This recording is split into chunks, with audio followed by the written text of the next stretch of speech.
Müslüman halkların sözde Müslüman kral ve reisleri ölüm sessizliğiyle büründüler.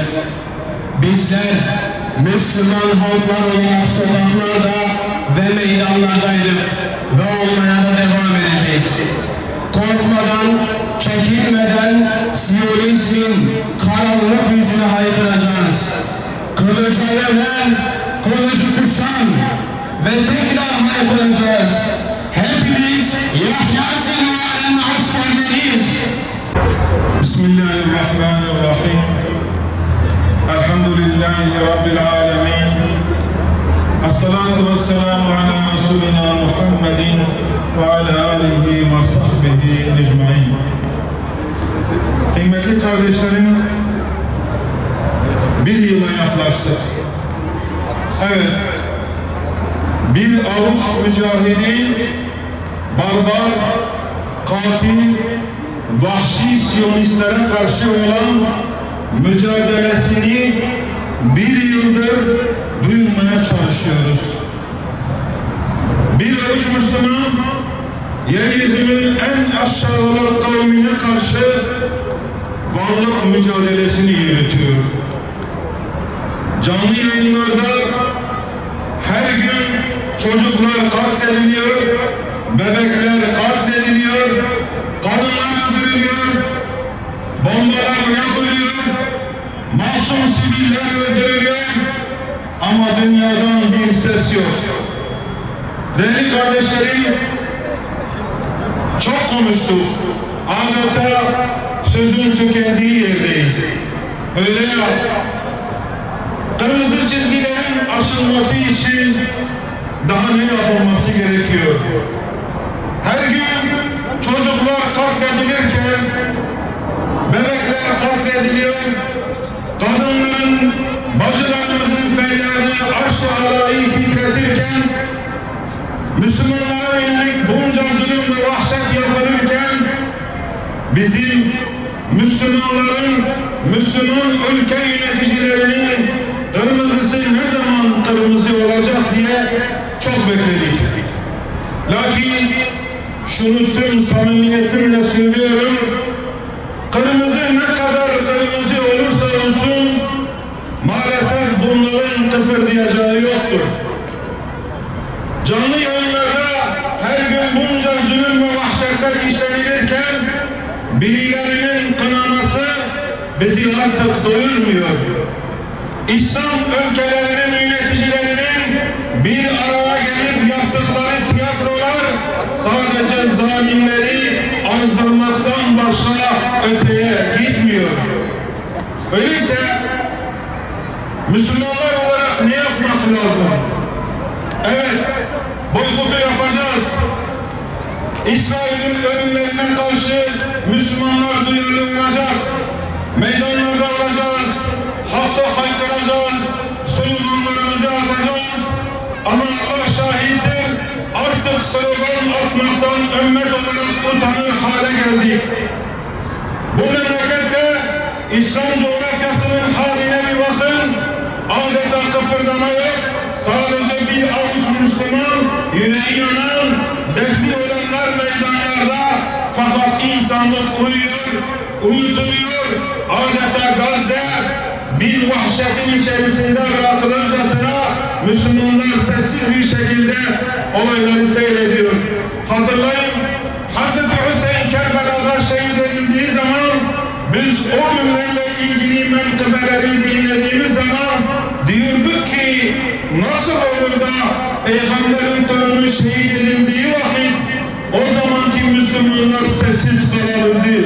Evet, Kufeliler Şahin Ferazdağ'ın dediği gibi onların gönlü seninle ama kılıçları sana karşı ya Hüseyin diyorlardı.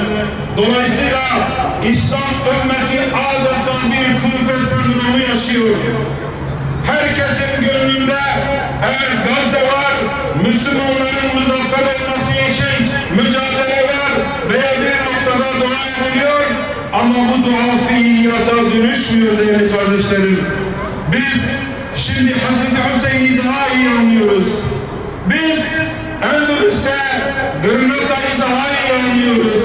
Endülüs o İslam medeniyeti, o 800 yıllık İslam medeniyeti yıkıldığı zaman ki orası medeniyetin beşiğiydi, nasıl Gırnaka yok edildi, nasıl Endülüs yok edildi, yok muydu bir Müslüman ülke onlara yardım elini uzatacak diye hayıflanmıyor muydu? İşte aynı durumu yaşıyoruz. O zaman da Müslümanlar aynı şekilde zalimlerin, İslam düşmanlarının kılıçları altında, ayakları altında vahşetlere tabi tutuldular. O zaman da Müslümanlar İslam ülkelerinin yöneticilerine, devletlerine şiirler göndererek şöyle bazen haykırıyorlardı. Müslümanların mescitleri ayak altında, kız çocuklarımızın namusları çiğnendi ayak altında, yok mu Müslümanlara yardım edecek diyorlardı ama o gün İslam medeniyeti, İslam devletleri vardı ama yardım elini uzatamadılar ve Endülüs İslam medeniyeti yok oldu. Son kale olan Gırnaka yok oldu. Neden yok oldu?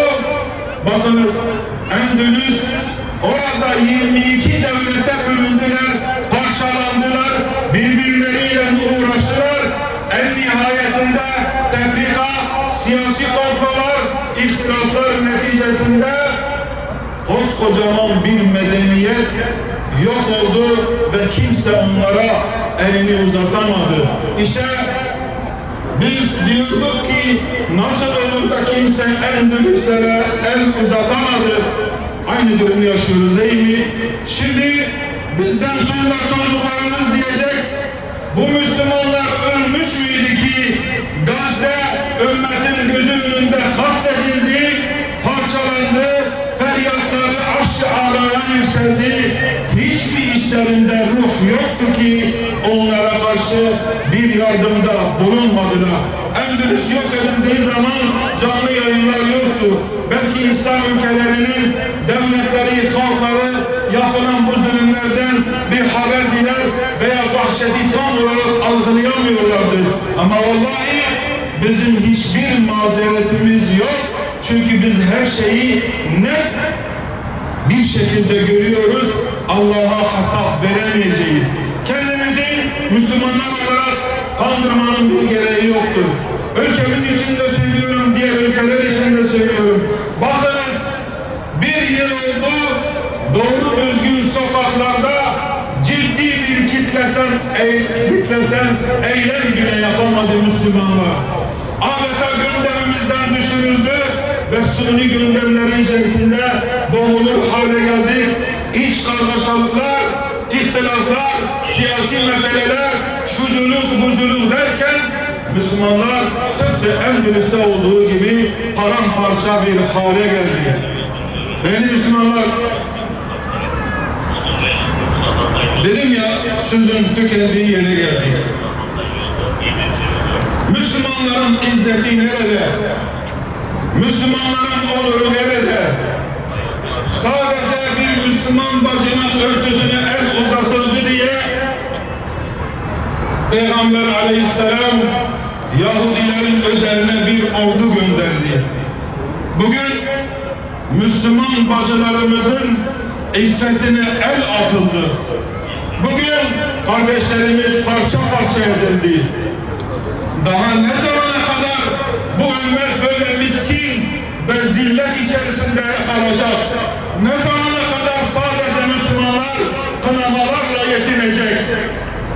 Vallahi hiçbir mazeret bizi ümmet olarak kurtaramayacak. Ne bizim alanları doldurmamız yeterli olacak, ne de sadece atacağımız bazı sloganlar yeterli olacak. Hamas mücahitlerinin, İzzettin El-Kasam Tugaylarının bir yıldır yiğitliklerini görüyoruz. Değerli kardeşlerim, bizim onların yiğitliklerini söylemeye belki hakkımız bile yoktu. Onlar yapması gerekeni yaptı ve tünellerde İslam ümmetinin onurunu muhafaza etmek adına her türlü bedeli vermeye de devam ediyor. 6 gün savaşlarında, Arap-İsrail savaşında Arap ülkeleri 6 gün dayanamadı.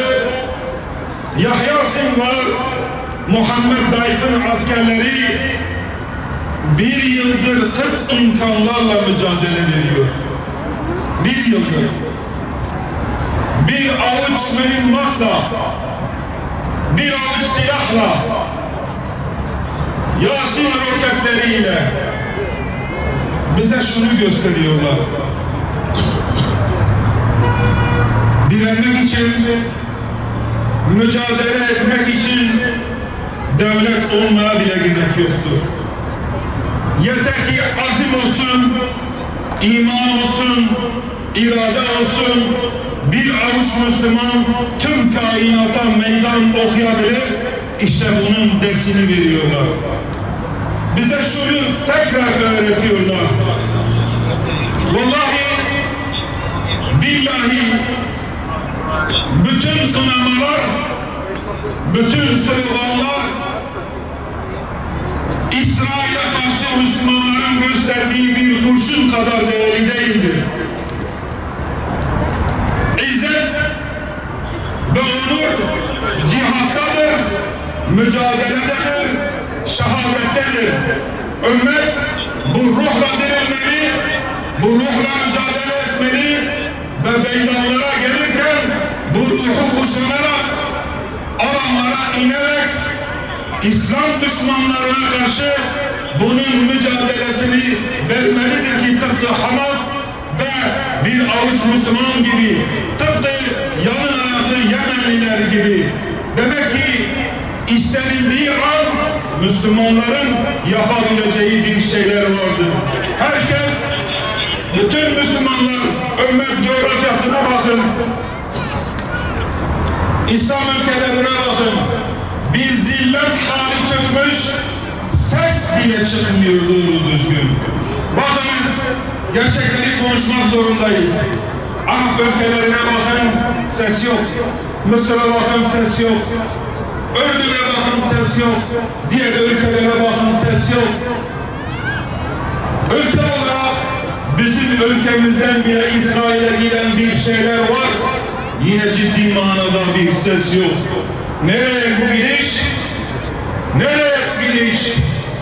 Ne zaman Müslümanların hepsi bedel vermeden, alın teri dökmeden, gözyaşı dökmeden, kanını akıtmadan Gazze'nin vebalinden kurtulmak istiyor ama vallahi kurtulamayacağız. Yüce Rabbimiz Bakara suresinin 191. ayetinde şöyle buyuruyor. Onları yakaladığınız yerde öldürün. Onlar sizi nereden çıkardılarsa siz de onları oradan çıkarın. Kafirlerin cezası işte budur. Zalimlerin karşısında dik duranlara selam olsun. Mazlumların safında yer alanlara selam olsun. İzzeti kuşananlara selam olsun. Gazze'de yaşanan soykırıma seyirci kalmayanlara selam olsun. Selahaddin Eyyubi ve Abdülhamit Han'ın torunlarına selam olsun. Değerli basın mensupları, duyarlı halkımız, dünya tarihinde ender rastlanan zulümlere şahit olmaktayız. Kahraman ve mazlum bir millet pervasızca yok edilmek istenmektedir. Gazze'de 41 binden fazla kardeşimiz katledilmiştir. Bu katledilenlerin 3'te 2'si kadın ve çocuklardan oluşmaktadır. 17 binden fazla çocuk toprağın kara bağrına bırakılmıştır. Gazze kadın ve çocuk mezarlığına dönüştürülmüştür. Gazze'de 350 bin konut yıkılmış, 2 milyon insan zorla yerinden edilmiştir. Yüzlerce cami, onlarca hastane, yüzlerce okul ve birçok kamu binası yerle bir edilmiştir. Gazze'li kardeşlerimiz çadır kentlere mecbur bırakılmıştır.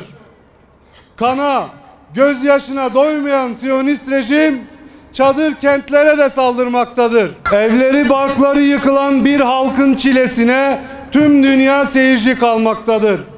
İnsanlığın bittiği noktadayız. Zalimlerin zulmüne karşı 2 milyarlık İslam alemi sessiz kalmaya devam etmektedir. Ve 8 milyarlık insanlık alemi bu zulme karşı kör, sağır ve dilsiz kalmaktadır. Gazze'de sınır kapıları işgal edilmiştir. İnsani kriz her geçen gün derinleşmektedir. Bir halk kıtlık, açlık, susuzluk, ilaçsızlık ve çaresizlik içerisinde yok edilmek istenmektedir. Gazze'deki su kaynaklarının %70'i, fırınların %75'i tahrip olmuştur. Sağlık merkezlerinin %95'i kısmen veya tamamen zarar görmüştür. Temiz su kaynaklarına ulaşmak neredeyse mümkün değildir. Açlık ve kıtlık her geçen gün derinleşmektedir. Gazze'de hepatit, çocuk felci ve dizanteri gibi hastalıklar ürkütücü boyutlara ulaşmaktadır. Siyonist işgal rejimi soykırım ve işgal politikalarını bakınız Gazze'nin dışında da sürdürmektedir. Lübnan'a yönelik sistematik saldırılar işgalin Gazze ile sınırlı kalmadığını göstermektedir. İşgal rejimi Lübnan'a yönelik saldırılarında toplu katliamlar yapmaktadır. Siyonistler Gazze'de olduğu gibi Lübnan'da da yerleşim yerlerini bombalamaktadır. Lübnan'a yapılan bu saldırı Lübnan'la da sınırlı kalmayacaktır. Tüm bölge ülkeleri aynı tehlike altındadır. Türkiye, İran, Irak, Ürdün, Mısır ve Lübnan bu tehlikeye karşı güç birliği yapmak zorundadır. Birleşmiş Milletler, Uluslararası Ceza Mahkemesi ve birçok kurum işlevini yitirmiştir. Bu sessizlik nereye kadar sürecektir? Küfür devam eder ancak zulüm asla devam edemez. Bu zulme karşı bölgesel müdahale gücü oluşturulmalıdır. Siyonist işgali durduracak somut adımlar bir an evvel atılmalıdır. Devletler ve sistemler insanlar gibi doğar, büyür ve ölürler. Barış ve adaleti tesis edemeyen devletler ve sistemler yok olmaya mahkumdur. Gazze direnişiyle ABD ve Avrupa ülkelerinin yenilmezlik algısı kırılmıştır. Gazze'de yaşanan soykırım yeni bir sistemin zaruri olduğunu göstermektedir. Bir avuç kahraman mücahidin direnişi bizlere bunun müjdesini vermektedir. Filistin direnişi bölgesel gücün oluşmasına zemin hazırlamıştır. Türkiye başta olmak üzere vicdan sahibi ülkeler bu gücü oluşturmalıdır. Gazze'de yaşanan soykırım 3. Dünya Savaşı'nı aratmayacak niteliktedir. 1. ve 2. Dünya Savaşı'nda kullanılmayan silahlar Gazze'de kullanılmaktadır. Gazze direnişi Siyonistlerin şahsında ABD ve Avrupa ülkelerine karşı yapılmaktadır. Bu direnişe askeri, lojistik, teknolojik destek verilmelidir.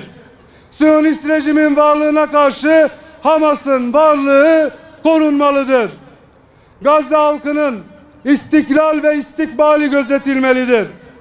Çanakkale'de düşmana karşı savaşan Gazze halkına olan vefa borcu ödenmeli, tarihi sorumluluklar yerine getirilmelidir.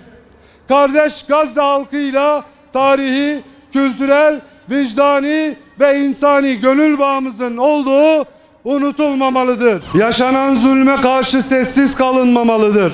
Türkiye ve bölge ülkeleri güç birliği yaparak Kudüs İttifakı kurulmalıdır. orduları harekete geçmelidir. Bakara suresi 193. ayette Yüce Rabbimiz, zulüm ve baskı tamamen ortadan kalkıncaya ve hakimiyet sadece Allah'ın oluncaya kadar onlarla savaşın. Eğer haksızlıklara son verirlerse artık zalimlerden başkasına düşmanlık yoktur diye buyurmuştur.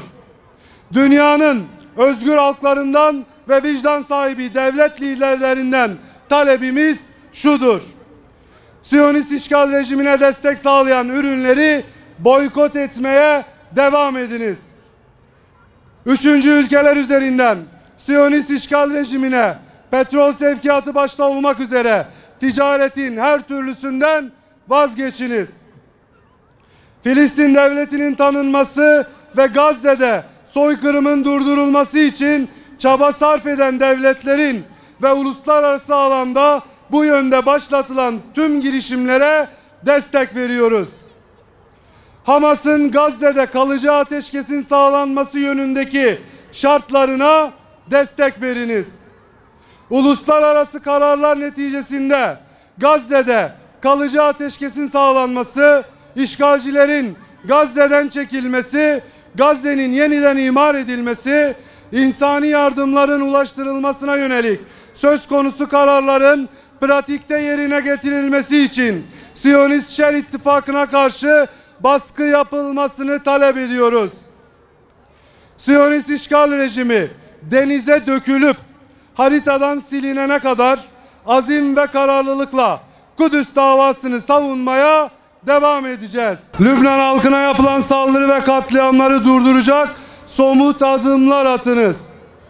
Gazze'nin kahraman halkına, izzeti kuşanan liderlerine, Siyonist işgale direnen mücahitlere de selam olsun. Allah'ın selamı, rahmeti ve bereketi üzerinize olsun. Tekbir!